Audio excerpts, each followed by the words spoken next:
Šoti terrier.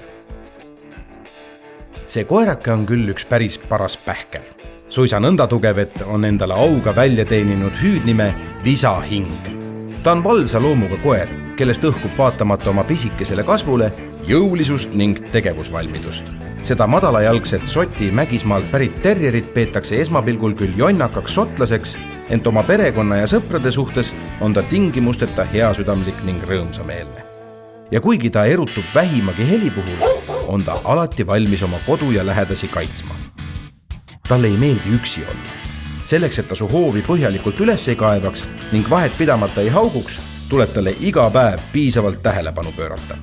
Harjatan teda vaja kuni 3 korda nädalas ning lisaks tuleb teda iga mõne kuu tagant lasta ka trimmida.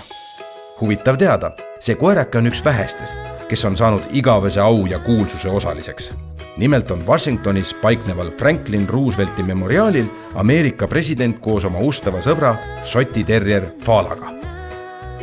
Šoti terrier, jõuline ent tundlik kaaslane neile, kel on aega koos olemist nautida.